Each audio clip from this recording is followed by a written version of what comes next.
ओम भूर्भुवः स्वः तत्सवितुर्वरेण्यं भर्गो देवस्य धीमहि धियो यो नः प्रचोदयात्। अखंड ज्योति के पाठकों, हमारे गायत्री परिवार के परिजनों, हमारे युवा साथियों, देवी स्वरूपा बहनों, शक्ति स्वरूपा माताओं, देवतुल्य भाइयों, संभवतः आप सबको एक अंदाज हो कि ये अखंड ज्योति पत्रिका जो है ये प्राण प्रवाह है जो परम पूज्य गुरुदेव की चेतना का हिमालय से प्रवाहित होता है। आपको मालूम नहीं, अनुमान है कि नहीं कि ये एक पत्रिका नहीं है, छपे हुए कागज़ों का पुलिंदा नहीं है, बल्कि ये सशक्त ऊर्जा का केंद्र है। लाखों करोड़ों व्यक्तियों के जीवन को इसने बदला है। मैं जहाँ भी जाता हूँ और लोगों से पूछता हूँ तो लोग मुझे नहीं जानते, शायद परम पूज्य गुरुदेव को नहीं जानते, पर अखंड ज्योति को जानते हैं। ये एक बहुत बड़ी बात है कि एक पत्रिका जिसने कि आज से लगभग 75 वर्ष पहले 1937-38 में अपनी यात्रा शुरू की थी, वो आज बढ़ते बढ़ते इस मुकाम पर पहुंच गई है कि 75 वर्ष की इसने लंबी यात्रा पूरी की। और इसके माध्यम से न जाने कितने लोगों को लाभ मिला, न जाने कितने लोगों को मार्गदर्शन मिला, न जाने कितने लोगों ने अपने जीवन में आध्यात्मिकता की ओर आगे बढ़ने के लिए कदम उठाया। ये एक ऐसी पत्रिका है, आप अपने आप में एक बिल्कुल ही अलग पत्रिका है जिसने कि आज़ादी के समय जब एक माहौल बना हुआ था, आप समझ लीजिए कि 1938-39-40 का समय जो था वो द्वितीय विश्व युद्ध का समय था। और द्वितीय विश्व युद्ध के समय लगभग स्थिति ऐसी थी कि कोई नई पत्रिका आरंभ नहीं हो रही थी, प्रिंटिंग पेपर मिलता नहीं था, न्यूज़ प्रिंट मिलता नहीं था।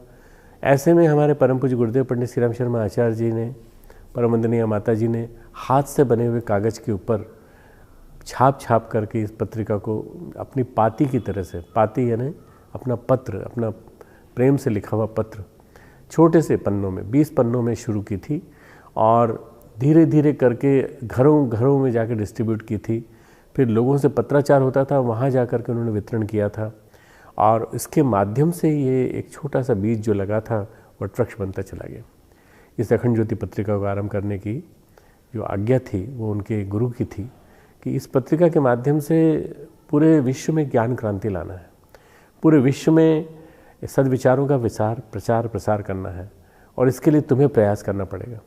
हमारे गुरुदेव 1926 में अपने गुरु से मिले, और अपने गुरु से मिलने के बाद जब उन्होंने मार्गदर्शन दिया, सूक्ष्म शरीरधारी गुरु ने मार्गदर्शन दिया, तो सबसे महत्वपूर्ण मार्गदर्शन यही था कि अखंड ज्योति पत्रिका ही तुम्हारे लिए माध्यम बनेगी जिससे तुम परिवार खड़ा करोगे।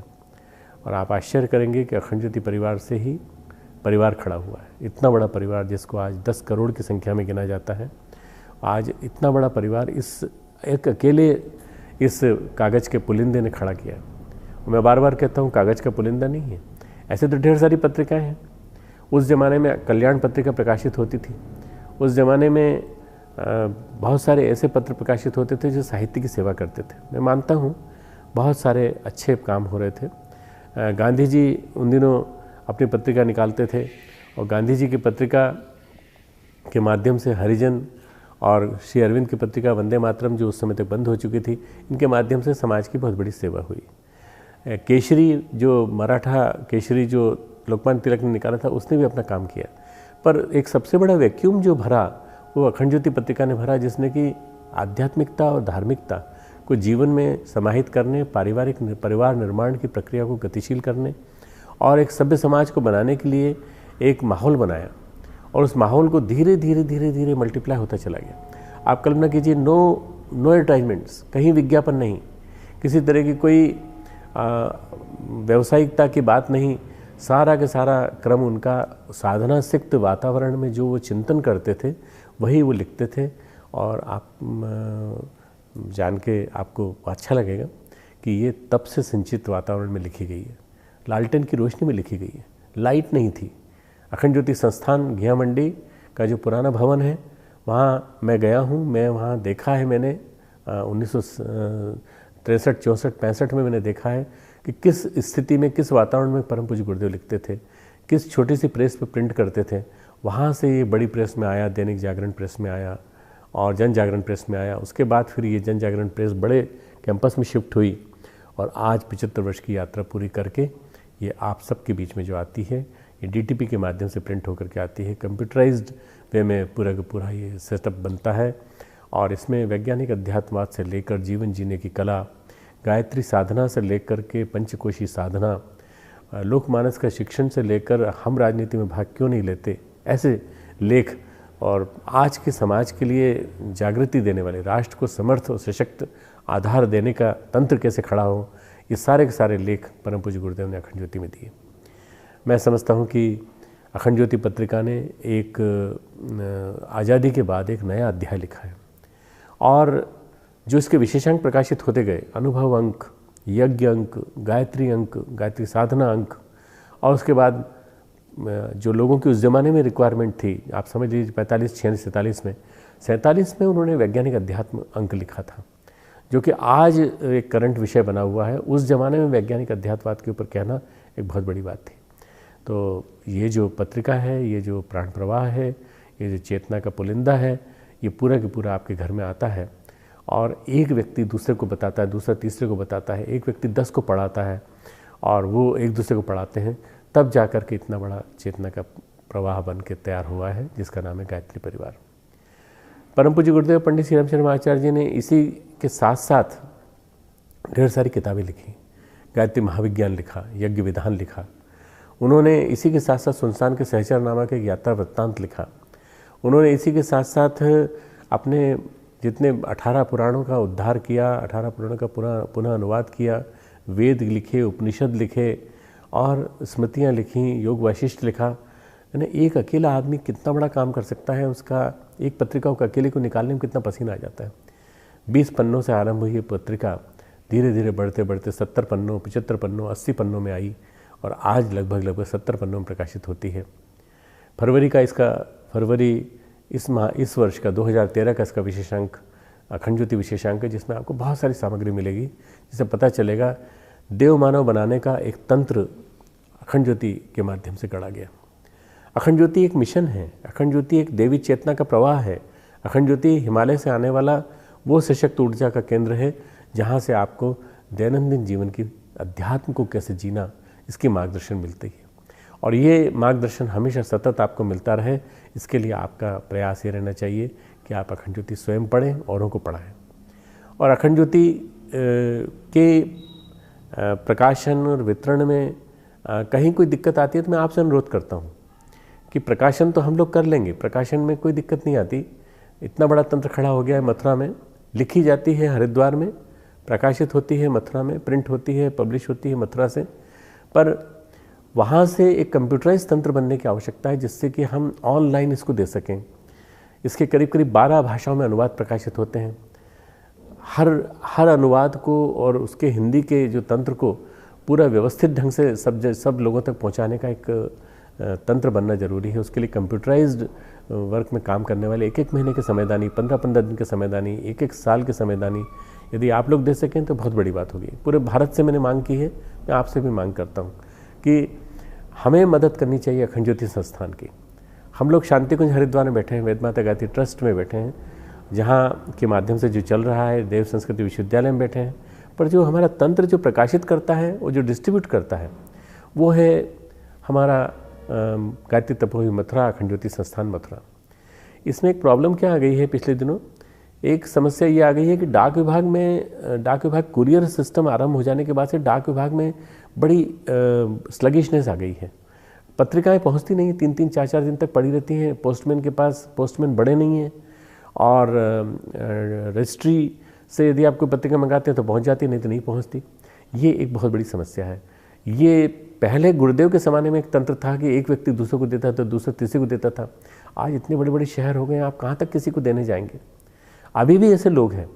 मैं एक IAS ऑफिसर को जानता हूँ लखनऊ के, जो 400 पत्रिकाएं मंगाते थे और 400 पत्रिकाएं वो 3 दिन के अंदर आने के बाद बांटते थे। सेक्रेटरी लेवल का एक ऑफिसर हर व्यक्ति को बांटता था, कहता था गुरुदेव का आदेश है कि हर व्यक्ति को बांटो।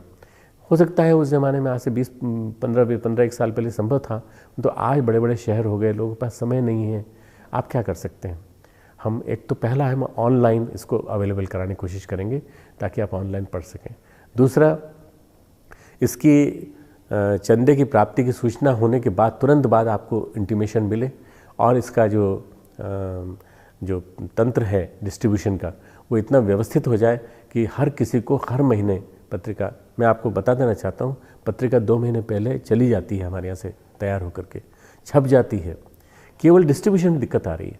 इस डिस्ट्रीब्यूशन के तंत्र को ठीक करने के लिए हम लोग प्रयास करेंगे। ये हमारी ड्यूटी है, हमारी जिम्मेदारी है, और मदद करना आपका काम है। आप जितने भी लोग बैठे हैं, मैं उनसे सभी से उम्मीद करता हूँ आप इस पत्रिका को अनगिनत लोगों तक फैलाएंगे। आज ये करीब 6.5 से लेकर 10 लाख की संख्या में प्रकाशित होती है, वेरी करता है फिगर, और करीब इसके अनुवाद करीब 15 लाख की संख्या में प्रकाशित होते हैं। तो इस तरह से अगर आप देखें तो 25 लाख की पत्रिका यदि हम 1 करोड़ कर सकें इस 1 वर्ष में, तो 1 करोड़ व्यक्तियों के माध्यम से हम उम्मीद कर सकते हैं कि विचार क्रांति होकर के रहेगी, ज्ञान क्रांति होकर के रहेगी।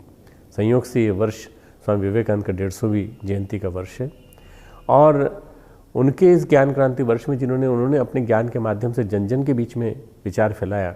अगर हम परम पूज्य गुरुदेव के जिनकी जन्म शताब्दी का दूसरा वर्ष चल रहा है ये, यदि हम उनके विचार और उनके विचार दोनों को मिला करके जन जन के बीच में दे सकें तो ये बहुत बड़ी सेवा होगी। आप सबसे प्रार्थना है कि इस प्रयास को गतिशील होने दें, और इस प्रयास को गतिशील होने में जितना ज़्यादा आपके माध्यम से प्रयास, जितने ज़्यादा आपके माध्यम से कोशिश हो सके वो करना चाहिए। आप लोगों को महात्मा बता सकते हैं, आप छोटे छोटे से इसके पैसेजेस, छोटी छोटी सी इसकी कहानियाँ, उसके बैनर्स बना कर या उसके फ्लैक्स बना के आप जगह जगह फैला सकते हैं। आप अखंड ज्योति के महात्मा को रेलवे स्टेशंस पर, बॉम्बे के रेलवे स्टेशंस पर, अन्य रेलवे स्टेशंस पर आप फैला सकते हैं, जन जन के बीच में आप फैला सकते हैं, और आप ये कह सकते हैं कि आप अखंड ज्योति क्यों पढ़ें, क्यों मंगाएं, क्यों दूसरों को पढ़वाएं। यदि ये हो सका तो बहुत बड़ा काम होगा। खूब खूब मंगल कामनाएं। परम पूज्य गुरुदेव, वंदे माता जी के आप सबको आशीर्वाद।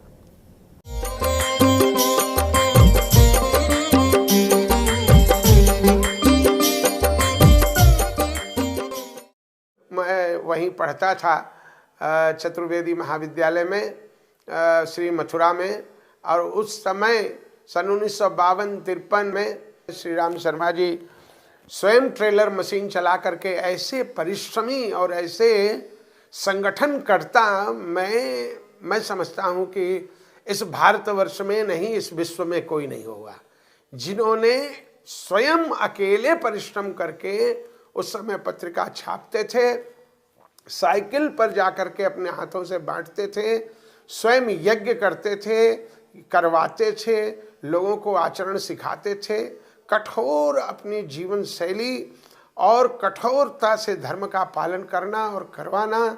श्री आचार्य श्री राम शर्मा जी एक अद्वितीय प्रमाण है इस युग में कि अकेला, लोग कहते हैं कहावत में कि अकेला चना क्या भाड़ फोड़ेगा, तो मैं ये प्रमाण कहता हूं कि अकेला व्यक्ति इस संसार में श्री राम के बाद एक दूसरा श्री राम हुआ है। और गायत्री का प्रचार श्री राम शर्मा जी ने किया, एक अद्वितीय कार्य किया, और वो मुझे स्मरण है, वो मैंने देखा है घिया मंडी का दृश्य, वो मैंने देखा है वो ट्रेलर मशीन, वो मैंने देखा है उनको रात भर जग करके पत्रिकाओं को छापना। तो मैं श्रद्धा से उनको नमस्कार करता हूँ और ऐसे व्यक्तित्व को मैं प्रणाम करता हूँ। अब नवयुग की गंगोत्री से बही ज्ञान की धारा है, हम युग का निर्माण करेंगे, यह संकल्प हमारा है। उनकी जो पत्रिका जो हाथ से लिख के जो आती थी उसको हर एक कोई पढ़ नहीं पाता, हर एक कंपोजिटर नहीं पढ़ पाता। हाँ, उनकी कलम जब लिखते, हमने देखा है उनको लिखते हुए, उनकी कलम ऊपर नहीं उठती थी, बराबर नीचे उस पर कागज पे चलती थी। जैसे लोगों की कलम ऊपर उठती है, उनकी कलम कभी ऊपर नहीं उठती थी, बराबर कागज पे चलती रहती थी। तो उनको जो हमारे प्रेस में जो कंपोजिटर थे वो नहीं पढ़ पाते थे, और हमें उसकी इतनी प्रैक्टिस पड़ गई थी पढ़ने की कि हम तुरंत उसको पढ़ के उसको झट बता देते थे ये है। मैं कंपोज करता था, मुझे कंपोज बता दिया था, तू कंपोज कर, गुब्बारे फुब्बारे मत बेच। तो मैं पढ़ता था, कर लेता था अच्छी तरह से, उनके बचपन से ही देखा था। हमारी माता जी उनको चीटा कैसे गोड़, मतलब चीटे कैसे पैर जो है इस तरह से का। तो मैं उनसे पूछता था कि मामा जी क्या लिखा, तो वो बता देते थे, अक्सर हर चीज़ का बता देते थे कि ये लिखा है। पर कभी कभी ऐसा होता था कि वो बहुत कोशिश करते थे और उसे पढ़ नहीं पाते थे वो। तो मैं मजा गई, कहता था छोटा आता था, क्यों मामा तुम नहीं तो लिखी है और तुम ही पढ़ ना पा रहे। तो वो क्या जवाब दिया? नहीं, हर एक कंपोजिटर पढ़ नहीं पाता। क्या जवाब दिया उन्होंने? कमाल का जवाब था, सही था। मेरा छोटा उम्र का और मुझसे कहने के वो शब्द नहीं थे, मेरी समझ से भी परे थे जो वो कहते थे। तो चंदा ऐसा है, जब मैं लिखत का हूँ तो मेरे विचार अगार चले जाते हैं, कलम पीछे रह जाते हैं। तो कभी कभी विचार आगे चले जाते हैं जो सोचत का हूँ, और कलम मेरी पीछे रह जाते हैं। तो मैं का लिख रहा हूँ, का लिख गया हूँ, ये मैं भूल जाता हूँ। जो व्यास की जो बात कहते हैं, जो व्यास ने कहा था कि मुझे लिखने वाला कोई चाहिए, जो मैं जो बोलूँ वो लिख दे। तो कभी कभी ऐसा होता था कि मेरे विचार अगार चले जाते हैं और मेरी कलम पीछे रह जाते हैं। तो मैं पीछे का लिख गऊँ। आज समाज को शानदार मनुष्यों की जरूरत है। स्वस्थ चिंतन करने वाले युवा रक्त की जरूरत है। शिक्षण पद्धति में व्यापक क्रांति पैदा करने के लिए हम गायत्री तीर्थ शांति कुंज में वातावरण बनाएंगे। ना जाने हम में कौन गांधी है, नेहरू है, सुभाष चंद्र बोस है, खुदीराम है। प्रत्येक की मौलिक क्षमता को निखारने का प्रयत्न करेंगे। हम नर रत्नों को ढालेंगे।